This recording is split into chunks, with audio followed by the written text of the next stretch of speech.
So maybe a first question would be, give us a state of just your tribes. Madison has just been designated in December, Truax Field, as the home of F35A. Doctor, can you start? Give us an overview.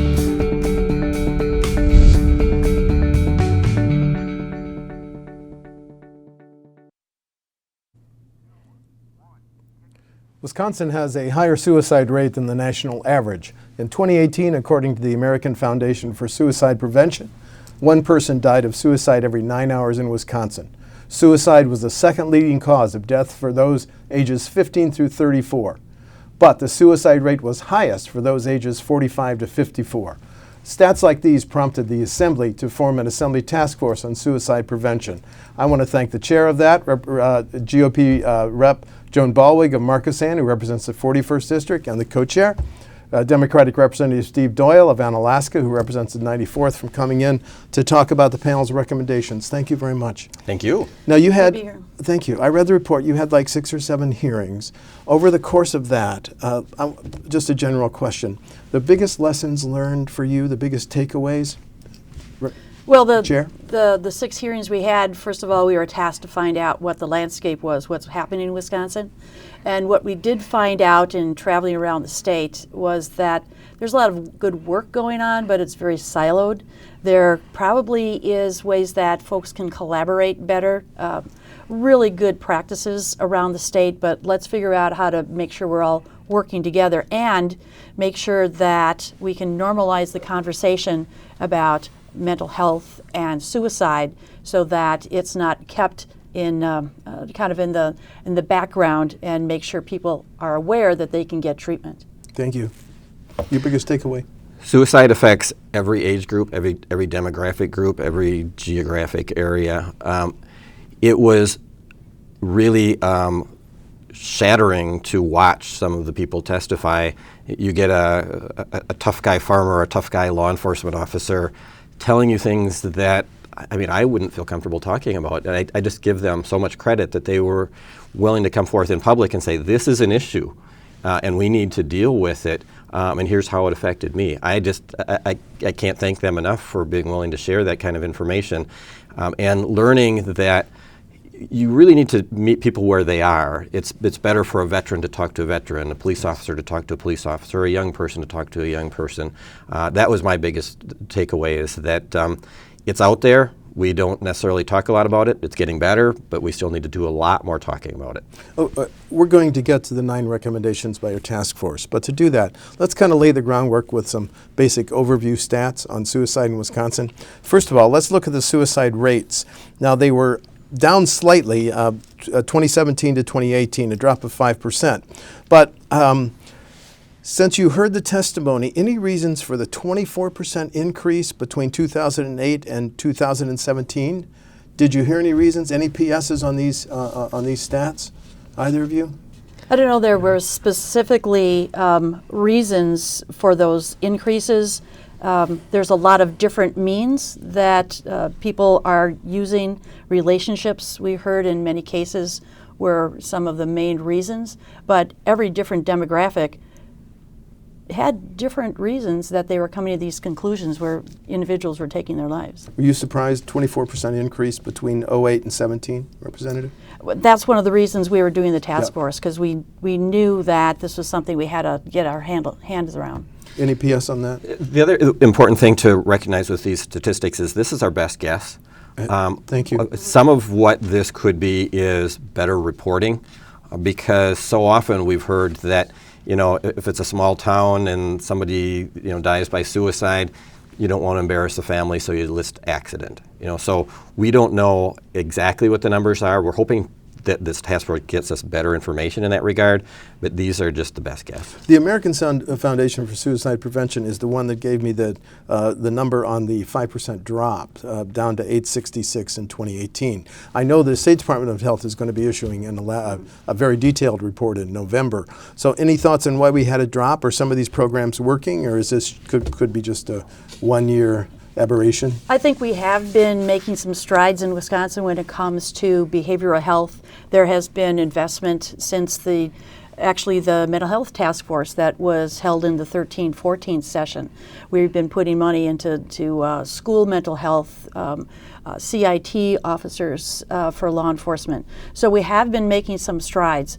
This task force is really trying to dive in. As Representative Doyle says, we probably don't know the true numbers. The another very interesting graphic that I want to show, it comes from the Department of Health Services. 78% of those who successfully committed suicide, tragically, were male. 22% male. But then you have the flip on the numbers. The 61% of individuals who were hospitalized with self-harm injuries were female in 2017. Thoughts on that disparity? Very sadly, it's because men are more successful. Men tend to use firearms, and they don't miss. Women tend to use other means that sometimes you catch them before it's too late. But I think that's the biggest explanation. Anything on those numbers, Representative? Well, exactly that. We do need to just not focus on those who do take their lives by suicide, but all those who actually attempted, because that is also something that's very impactful to their families and their communities also. Okay, let's talk about the method of suicide. Again, this is from the State Department of Health Services. The number is for 2017. Actually, it's for a period 2013 through 2017. 49% by firearms, 27% suffocation, 16% poisoning, other 8%. You know, the governor, the attorney general are pushing for both red flag and universal background checks. Was that not the purview of the task force, Representative? Well, it could have been, but of course the purpose of the task force was to come up with bipartisan initiatives. So we have 9 that we're moving forward with in bills that are truly bipartisan. Mm-hmm. Those other issues are still out there. They have been bills that have been introduced. One of the things that we have done, and we'll get to those bills a little bit later, is the gun shop project, which does address some of those same concerns. Okay. The governor and the attorney general's recommendations are not part of it. Are you okay with that? Well, we went into this knowing that probably 95% of what we were going to be talking about was going to be bipartisan, no disagreement whatsoever. We knew also that the issue of guns was going to probably be a partisan divide, and it turned out to be that way. The governor has talked about a special session on that issue. Some of the Democrats have issued a minority report on our task force. You know, it's an issue that is going to be talked about. Okay. The next one, as we lay the foundation to get to your recommendations, suicide rate by county. I've got to be honest, this fascinated me. All but one of the counties with the highest suicide rate in the period 2013 through 2017, north of Highway 10. And as you say, one county with the highest rate is in your district. Why northern Wisconsin higher suicide rates? This is standard for the nation. Actually, the western United States has higher rates than the eastern. Urban, all across the United States, has higher rates than urban. Some of it is probably because those professionals aren't there. Some of it is probably because of the occupations of those individuals: farmers, ranchers, lumbermen, people that feel they're more self-reliant, so they're trying to take care of things themselves. They don't have the access, but they don't ask for the help. And which of your counties in your district is unfortunately part of the higher rate? Marquette County is one of the highest rates, yes. Okay. Any theories on that local? Well, it is a very small county, so a couple incidents does make that rate higher, but it follows that pattern of rural, independent, mostly farmers who are not looking to seek help. That's one of the things we're trying to talk about, that there is help by hearing from those individuals in those occupations speak out, telling their fellow farmers or law enforcement folks that they should be asking for help. Representative, the tragically higher incident rates in northern Wisconsin, surprise to you? Reasons why? No, I agree exactly with what Representative Ballweg said, and that's a tough nut to crack because, as I said in the beginning, you know, it's not just getting mental health services up there, it's getting the appropriate. So if you're a small county, you don't have a big budget, so you can't have a specific hotline for veterans and one for law enforcement and one for farmers. It's more generic, and so we're trying to use technology to try to reach into those areas of the state that are underserved by the exact folks that could be the most help. There was a lot of discussion before we get to the specific recommendations. The suicide in farmers. Did your experts that you heard from point to an increase? These are very painful as we lose more and more dairy farms. Link between the failing, the down rural ag economy in Wisconsin and suicide? I think there's been examples of a veteran who's now farming, who is divorced and has financial problems on the farm. So in many cases, it's not just one thing, it's a group of things. And that's why I think we've seen the support in the Farm Center that does a lot of different things to help folks navigate, whether it's financial issues, mental health issues, or family issues, succession planning, things like that. Well, and just another stat from the Department of Health Services we don't have a graphic for, but their latest report, 1 out of 5 individuals who died by suicide was a veteran. Why? Life experience. The things that you faced when you were in the service are with you for life. That's why, we talk about things like PTSD and specific services where veterans can talk to other veterans who understand where they're coming from. That I'm not a veteran. I wouldn't be the right person to try to provide comfort to somebody who has, flashbacks or just had a bad experience in the service. We need to find people where they are, and we need to talk to them. We need to offer them the services. Okay, now let's get to the heart of what you're recommending, and I'm going to ask you for an update on how soon these recommendations might pass the Assembly and Senate. LRB 3871, $250,000 a year to DHS for prevention programs and to hire a suicide prevention director plus 1 other staffer. Does this refer to what you said earlier, that local governments, local organizations are doing all they can, but we need a central focus? And I think this is more the flagship of what we've come up with the task force, and Representative Doyle and I are going to be the champions for this particular bill. Department of Health Services is already doing and tasked with certain things that they need to do reporting-wise. But what we're looking for in this suicide prevention director and staff is that they can push out best practices. They can recommend those referral cards for counties, for CIT officers. They can manage some of the grants that we're talking about here, and just try to get all the other agencies to work together and see if they can partner on some of these hotlines that could be dedicated round the clock for veterans or farmers, in addition to what they're already supporting through the hotline.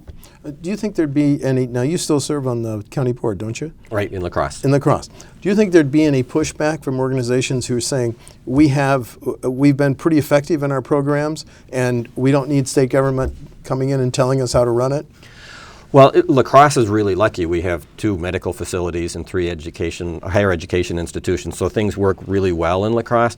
I don't think you're going to have anybody say stay away. Okay. What we heard at every hearing was the same thing, is there's so many people, so many groups doing so many good things, but they aren't necessarily understanding what somebody else nearby is doing, and they would like to have somebody just serve as a traffic cop. It's not Big Brother coming in saying you must do this. It's more somebody saying, hey, here's what's happening over here, here's what's happening over here, and allowing people to work together as opposed to forcing them to work together. Okay, so this would be a state coordinator, and the authority would be vested in the Department of Health Services. Absolutely. And the buck stops at the new State Director of Suicide Prevention. Okay, thank you. LRB 3872, $250,000 a year for grants to local governments and groups for prevention programs. Now, when I read the report, this could go to nonprofits and local governments.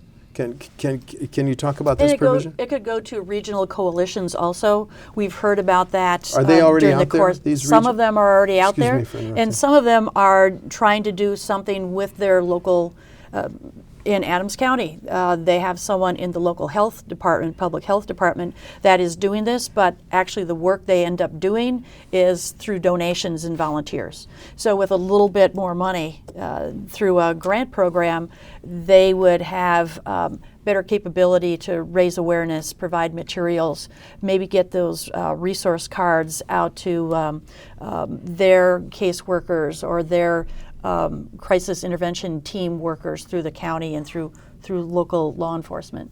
Any examples from your region of the state, Representative? Well, coming out of local government, I've always been big on these programs, because you might have an idea in La Crosse that you don't have enough money to get it going, but if it works, then people in other counties can find out about it and do the same thing, or whether it's Adams County or up in Superior or down in Kenosha. So we don't necessarily have examples right now of what is going to go statewide, but let's give some seed money to these different ideas and let's see what works. Okay. LRB 4241, $75,000 a year to provide training and materials to organizations, including staff or workers at firing ranges or firearm retailers. I guess my first question is, if I work at a firing range, or if I work at Cabela's or other gun selling retailers, do I get none of this training now in how to look for someone who might be on the edge emotionally? No, you don't. And so actually Representative James, who is the retired police chief, yes, Jesse James, for yes, Altoona, is going to be championing this particular one with Representative Melissa Sargent. And so the idea is that you provide grants for the training. The Gun Shop Project is a national project, a national organization to provide training for those owners and clerks at gun shops, so they understand the cues, the comments that people might make if they seem to be only interested in that weapon for a particular instance.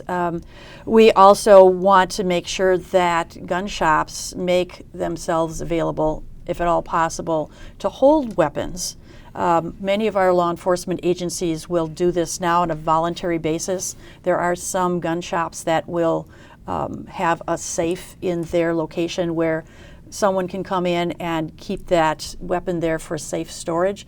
Perhaps a friend or family member wants to get a weapon out of the reach of someone who might have suicidal ideations. Can you see this recommendation working in western Wisconsin? Oh, absolutely. The nice thing about this is it's voluntary. It's not the government taking your weapons away. This is, a family member, or even maybe the person himself or herself saying, this gun shouldn't be in the house right now. I don't know where else to put it. The gun shop place can say, hey, we've got a place here. It'll be safe. It'll be secure. Won't cost a lot of money. Some minimal type of expense for administrative costs for the most part. I think this is one of the best things that we're doing. LRB 4373, $250,000 a year to DPI, Department of Public Instruction, to fund peer-to-peer prevention programs in schools.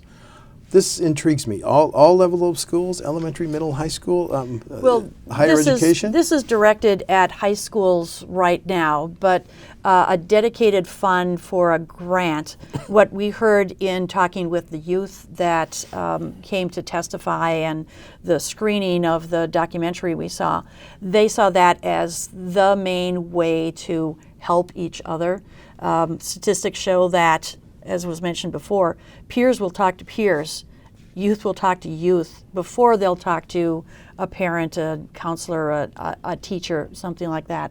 So there are evidence-based programs around the nation that we're hoping that schools will use this incentive grant to bring into their local schools, provide those Suicide Prevention Week programs, and have students trained so that they can be the ones that people can talk to and have the understanding of how to question and refer someone if they're in need of counseling. Did local school administrators, principals, and teachers tell you they need this? We've heard from them, but more importantly, we've heard from the students themselves. I mean, for most people, if you look back on your high school years, that was one of the most difficult times in your life, whether it's social acceptance or bullying or pressure for grades and so forth. And to have somebody who is going through the same thing and can relate to you is so much more effective to deal with these issues. And so, Joan referenced the documentary that we watched. That was really powerful. Those kids were inspiring. LRB 4247, $55,000 a year for tuition for low-income farmers who take technical college courses in farm or business management. This gets into the painful area of farmers who are on the tough end of pricing, and how big of a difference do you think this could make? I think this is going to be good in two ways, not only to help those low-income farmers figure out what their path is, but also to get them trained up so that they can maybe do a better job when it comes to the business side of farming, because that is a big part of it. It is a business. This is a program that was in effect some years ago and has kind of faded away. So we're hoping that with this tuition assistance for programs that are already in 5 or 6 of our technical colleges currently, they can get on board and work at this to make some decisions about what they're doing with either managing, succession planning, what the future is going to be of their farm. Well, you must have heard some testimony that broke your heart from farmers on the verge of going bankrupt now, giving the prices that they're not getting. I mean, you just must have, I know your family business is in farming and ag. You must have just heard some testimony that broke your heart. It was really powerful. I mean, people that were not the touchy-feely folks that you would expect to hear from. I mean, some very stoic folks coming forward. But, these programs, the key to it is that whole issue of hope. If you feel that things are hopeless, because you don't know what the future is going to be like, that's when you're most susceptible to suicide. So these programs will give people hope that, hey, I can make this work out, or it's not going to work out, but here's how I can rationally and hopefully calmly extract myself from this situation. So education is a part of hope. Well, and LRB 4178, require prevention information and hotline numbers on student IDs. So my granddaughter, who's going to be a junior at Waukesha West, conceivably next school year would get with her student ID a list of hotlines? Exactly. This was actually an idea that came from Wausau. They had an incident there, and it's something that they're doing right now. So we are suggesting that the hotline number goes on it, and whatever other number is reasonable, whether it's the text number, whether it's a local number. Make sure that it's all part of normalizing the conversation about getting help in a behavioral health situation, whether it be suicide or someone struggling from any other issues. That's quite a stark thing to put on a middle school ID, isn't it, Representative? It is, but the interesting thing about this is you talk to people in the best way that they talk. So, for me, if I needed to work something out, I would want to talk maybe person to person or on the phone. If you are that age, you might be a texting person. So your best benefit is going to be from having a professional at the other end who's texting back and forth with you. Never occurred to me, being an old guy like I am, but hearing from young people that, no, this makes more sense for us, that was eye-opening. Now, there were 3 other bills that are recommended. Can you quickly summarize those? An interim license, and there's wish list and continuing ed, please. So the interim license would be for psychologists. Right now there's a concern that before someone can practice, we require too many hours. So in order to get the number of folks out there available to be able to counsel an interim license. One of the other things we heard is that our behavioral health professionals and our primary care professionals don't have background in suicide prevention and behavioral health. So we're asking that they have some, as part of their regular continuing education, that they take some of this suicide prevention keys.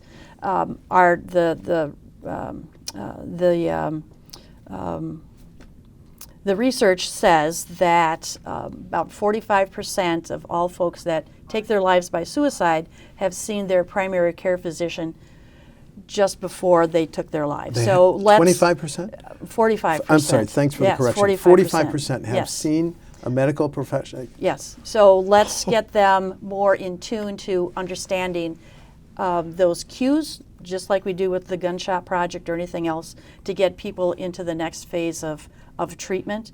And then the WISH Center, this is money that is going to the DPI, but we already have, through our CISAs, 4 professionals that go out and train our local school districts, pupil services folks. But there's only 4 of them around the state. So what we're saying is fund 2 more, so we at least get that number up to 6, Okay. so that our schools can be integrated into what can be helpful. These other 3 bills, any of them strike you as most potentially helpful, Representative? I think the one related to continuing education for Continuing ed is- professionals, because this is suicide prevention, and the best way to prevent is to get the cues ahead of time and know what you're looking for, know who's most at risk. You know, when we go in for our annual physical, they ask you questions like, you know, have you considered suicide? Do you feel safe at home, and so forth. And this is a step beyond that, where somebody may just say something a little bit odd that you or I might not pick up on, but somebody who's had some special training might realize that, oh, that's a cue that I need to follow up on. So that's the kind of thing that they're already seeing these professionals. Let's give them a little bit more equipment to deal with those situations. Okay. Where do these stand, these recommendations now? Can you talk about the process? Your task force has formally recommended them. That puts them in the hands of, have they been part of the process? So they have gone out for co-sponsorship over the last week or so. They are now ready for introduction into the legislature. So we're asking for the legislature to have them assigned to committees that we can get right on them and hopefully have them go through the legislature yet this year. Starting in the Assembly with the November session? And we do have Senate leads for these also, so hopefully we'll be working on them jointly in both houses. And this is the Speaker's task force, so we have him behind us to help move the process along, so that's good. Any serious questions being raised about any of the 9 bills? Nothing that I've heard. I have not heard any. No. I would hope that these are the kind of bills that can pass unanimously and quickly. And we had very good numbers on the co-sponsorships for all of them. I think, for most in fact, of the them, gunshot bill was like half the Assembly is on it, I think. Well, I think we had in the area of 40 co-sponsorships in the Assembly for some of these bills, which is much higher than average. Right. Well, a final question. You heard an awful lot of testimony at your 6 public hearings. One local program must have struck you as working very effectively. Can you recall any? Well, I do appreciate what they did in Monroe County, especially, that they have really taken hold of doing something special when it comes to suicide prevention. And actually, we got information. They testified for us, and they also provided us some of the background information that will be going into some of the language for the grant programs for local communities. So you want to give a shout out to Monroe County? Any program that stands out? Well, I'll make 2 comments. One is I think the peer-to-peer programming that we've heard from schools in various locations, those really struck me as effective. But in La Crosse, our medical examiner talked about the fact that we aren't getting the information that we need because things aren't consistent. So something as simple of a change as having uniform death reporting forms, so that if this county calls it a suicide and this county calls it undetermined, that we understand, what we're talking about here.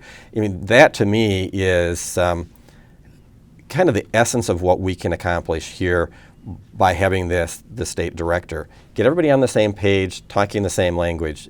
To me, if we get that accomplished, it's a step in the right direction. Wow, big step, big potential steps. I want to thank the chair and co-chairs of the Assembly Task Force on Suicide Prevention, Representative Joan Ballweg of R-Markesan 51st District. Did I get that right? 41st. 41st District. And 91st District. 94th? See, I'm over 2. 94th District. Democratic Representative Steve Doyle, thank you so much for this important update. Thank you. Thanks for asking us. This program is a production of WisconsinEye, an independent, nonpartisan, nonprofit media network with a mission to inform, educate, and engage the citizens of Wisconsin. WisconsinEye is the nation's first and only independently funded state civics broadcast network, providing gavel-to-gavel access to government proceedings and events at the state capitol. WisconsinEye would not exist without generous donors like you. Please visit wisci.org to make a donation today.